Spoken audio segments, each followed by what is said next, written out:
G'day everybody, welcome back. Today we've got in front of us the HOWA 3006, what I call the Flybuys rifle. HOWA 1500 3006 stainless sporter in the timber stock. Got it out for a shoot the other day, and results, yeah, up and down all around. Did learn some things, did ask a few questions that weren't answered, blah blah, but we did a little bit of load testing, load development, whatever you want to call it. That's always fun. You always learn a few things about your firearms, about yourself. And before I go to the results, I will say it was a terrible day in terms of heat. It was hot as hell, typical southeast Queensland January day, hot as hell, humid as hell, wind in and out. But okay, we've run through everything on the excuse how. One mistake I did make with a lot of this, I did let the barrel get a little bit hot, and this has got a really light trigger on it, which does take a bit of getting used to. But we'll keep that in mind. We'll have a look at some results. So stick around. We'll see how we went. Alrighty, let's have a look at what we loaded our test loads up with. Now we had 4 different projectiles and two different powder types. So we had Hornady SSTs, and we've loaded with some Spear, Spitzer, soft point, flat base projectiles, standard hunting type projectiles. So we started with the Hornady SST 150 grainers. Let's get a part number or something off that. There we go. And they're just basically your little boat tail, ballistic tip, nice red tip on them, boat tail, cannellum. They're a very nice projectile. Actually, they load up really well. And we also used some 165s, basically the same projectile, just a little bit more weight. Okay, we also used the 150 grain Spears soft point. They're just a standard hunting projectile, soft point, like exposed soft point, flat base hunting projectile. Nothing wrong with them, really good. And again, we did the 165, so it's a really good comparison, nice even comparison, a lot of sameness in it, so we can draw some good conclusions. Same, just a bit bigger. Okay, now we've loaded up with ADI 2209 powder, and we loaded up with ADI 2206H powder. Okay, so that's a faster burning one. Use that in I use that in 223, 22-50, 243. You can use either in 243. I use it in 308 and 30-30. Okay, and the 2209, you use it. I check it out in the 3006. Also use it in the 270, and I'm going to be using that in my 300 Win Mag. You can use loads for this. The difference with this one, it booms a lot, and you've got to use an absolute sand bucket full of it. So there you go. And we'll always make everything go bang with Winchester large rifle primers. I can get them in bulk. That's why I get them. Suits me. Now we sighted the rifle in with our Remington Core-Lokt. What did we come up with? 150 grain pointed soft point. That's what I found when I was getting some ammo for this thing to do all this. Any sort of factory ammo is a bit thin on the ground. Anything you could buy cost you king's ransom to get it. So yeah, that's the best I could do.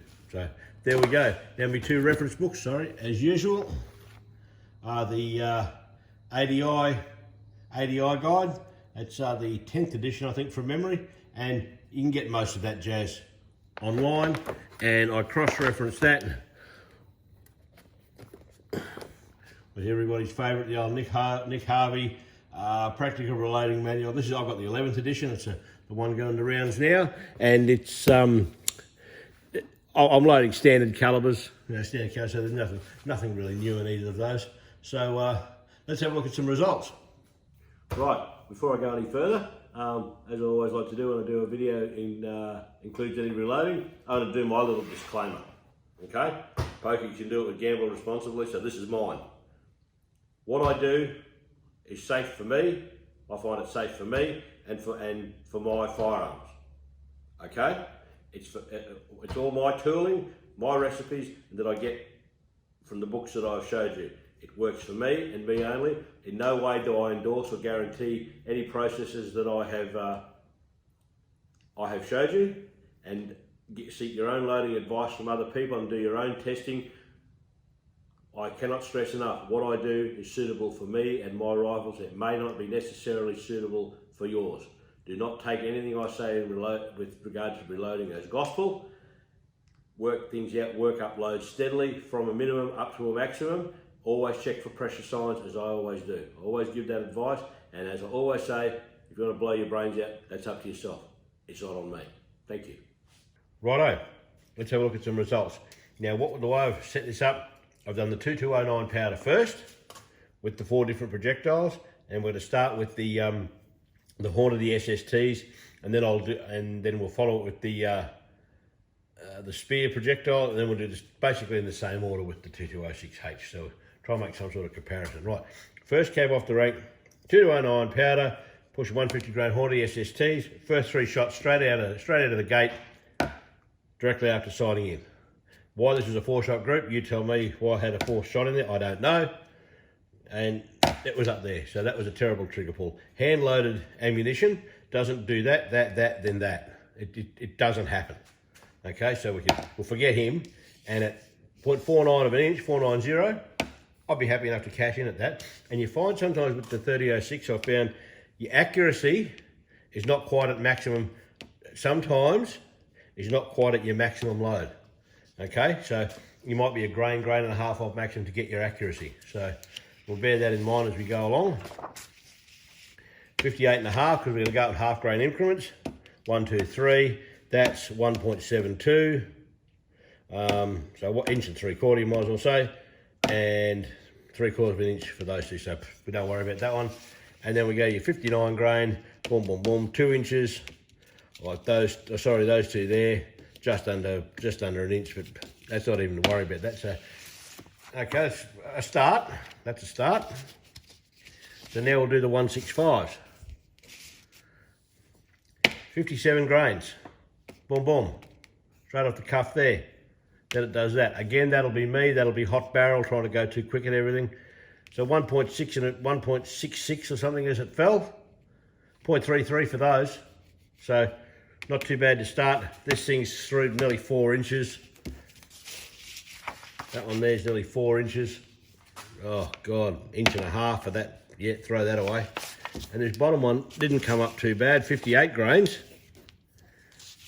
Where'd he go? He is 1.6, 0.8 for those two. Yeah, you could maybe make something of that. Who knows? But we'll keep a little bit of this in mind. That's for down the track. Okay, we've got we're at the ADI 2209 with the spear projectiles there, the flat base Spitzer soft points. Now we use the same charges of powder too. The same charges of powder for the same weight projectile, so you can get a nice comparison. 58, nearly 2 inches, 1.97 or something, so don't even worry about that. 58 and a half, we come up half a grain increment higher. She's tightened up a bit, 1 inch drip, 1.25 inches, half an inch for those two, so we're tightening up. And then we come up to 59 grains, and there we are at 0.805, and they're all nice and close together. It's a nice little bunch. You know, this is a big gun chucking big bullets. You know, you're not aiming at small things. You know, you could shoot that. You could shoot that. You're going to knock over anything you're going to aim at with this gun. So you're fine. So the 165s with the 2206H pushing it. Yeah, nice linear spread there. 2.4 inches. Dot over an inch for that. Yeah, maybe, yes, no, maybe. 1.3 for those three. So we start to tighten up a little bit there. It's quite interesting to see how the different shaped projectiles behave. You know, like you've got the old SSTs on the other side tightening up as you put more powder behind them. And these things, yeah, maybe. And then we got out to 58 grains down the bottom here. Half an inch of those two, but this little bugger here took it out to 1.5 inches, a bit over 1.5 inches. So Yes, no, maybe. Yeah, we'll look at that one too down the track. So we'll get rid of him. Now onto the 2206. I think about the 2206 is a much more pleasant powder to shoot. You'd have to say, okay? It throws them a little bit differently, but the thing about 2206H is not as much recoil with it, and you don't use as much of it. So there you go. But make what you can out of that. Okay, first cab off the rank, 49 grains, pushing the 150 grain Hornady SST. So we're doing the 2206 with the Hornady projectiles now. 150 grains, 1.125 inches, little triangle there, 0.8, 8 and a bit there. So 8 and a bit there. So that's yes, no, maybe. It's a start. Okay, 49 and a half, gone up half a grain. Very similar result. Bit of a triangle, a little bit wider. 1.4, a dot wider. And this one came down here. I didn't mind this one. It seems to chuck them high left, but again, that's just a wind, click, click, and we're over. We're fine. So that's our point of aim. It's chucked them up here. So that's fine. It's chucking them pretty hard, nice and fast. This has gone out to just over an inch. But these two are half an inch, just a whisker over half an inch here. A bit high, like that's hot barrel, that's whatever, you know. But I'd work on that. I would definitely work on that load. We'll get back to that. Okay, the 165. Right, now this isn't 0.933. That's 2 in one hole. So any load that can put 2 in one hole is a winner. You know, like 22s at 50 metres, you can do that, and the little guns at 50. But these big guns, chucking these big house brick projectiles, you do that. You're fine with that. You're fine with that. And remember, with these big guns, you're usually not going to shoot 40 shots in a day with it. You know, you're going to shoot 1 or 2 here and there, and then the barrel's going to cool it. These are done with the barrel starting to really heat up. All right, so let's move on. 165 Hornady SSTs, 47.5 grains of the 2206H. Nice vertical spread, 2 1/4, something like a bit over 2 1/4 inches. Don't even worry about that one, it's a dud. Here we go, look at this. Look at that. 48 grains, pushing the 165s. You'd have that all day long. That's 0.472 of an inch. And that barrel's fairly warm by that stage. I mean, I was letting it cool down a bit, but it was under the point where you'd go bang, bang, she's hot again. So that's good. That's 0.47 of an inch, under half an inch. That's fine. You live with that. So that's one we look at for sure. For sure. Okay, lucky last. The 2206H powder pushing the spear projectiles, the flat base spears. Bloody where are 150 grains, 49 grains of powder, same charges as before. Let's see where we finished up. God knows, that was 1, 2, 3 was out here somewhere. So that's rubbish. Couldn't even measure it, so don't even worry about it. Move on. 49 and a half. She's 1.3. 1.3 inches. So she's come in from that. She's going to be, you know, way to buggery out there somewhere, which is big, as I've written there. She's come into that.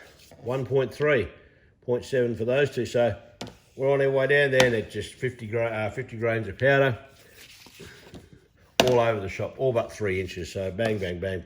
That's garbage. Good night. And let's go to the 165. So this through 165 through everything to the left. So that's our point of aim. We're over here, but again, zzz, zzz, that's easy. Okay, 1.3 as it fell, but they're below 1/4 of an inch, those two. So you'd look at that. You would look at that. That's me. That's hot barrels, whatever. 47 and a half, gone up by half a grain increment. Yeah, nice vertical spread, 2 and a bit inches. Yeah, they're 0.8. Yeah, I wouldn't get too excited about that, I don't think. And 48 grains, 1.6, but they're 0.37. Those two, that's likely to be me and hot barrels and impatience and God knows what. So that's that. I'd look at that. I'd look at that load. So I'd look at that one. Probably that one. Those two, maybe that one, but we'll work that out down the track what we're going to look at. So let's do a bit of summary and wrap this up. Right, 3006 load testing, load development, whatever you want to call it. I'm not going to call it done and dusted as I usually do because I'm going to call this part one. The gun's a nice rifle to shoot. It's a very nice rifle to shoot. It's well balanced. Everything manages the recoil well. You've got that recoil pad, etc., etc. It's a lovely gun to shoot. It didn't fail in anything to do with feeding, and everything worked perfectly. So I've got no issues there. I've never been a big fan, as I've stated before, of these timber stocks. I find them to be a little bit unstable. I think the timber stocks, the better than those big expensive laminated ones. These aren't those. These are unbedded. They're as naked as they can be, and particularly up here in Queensland where it's hot and humid, it tends to affect all that. It expands timber, it contracts, expands, contracts, it warps around, it grabs the barrel, it pushes the barrels to one side, etc., etc. So I'm not going to call this done and dusted because I'm going to do a little change, which I'll explain in the next video I do for this. I've loaded up some test rounds. I'll take the best group from each round that it's shot, which the rifle showed potential with, and I'll shoot them with this little change I'm going to make. And it'll be interesting to see if this change does anything. It really will. I'm quite looking forward to that. So I'll sign this one off. As I say, great rifle. If you liked the video, please hit the thumbs up button. If you want to subscribe to my channel, that'd be really good. I'd always chasing subscribers. If you feel free to comments, questions, good, bad, indifferent, no problem. Go for your life. So let's put this little one to bed for now. Okay. As I always say, you can tell your wife, you can tell your girlfriend, you can tell them both. Doesn't matter to many people. Just go 2 clicks up. Ta-da.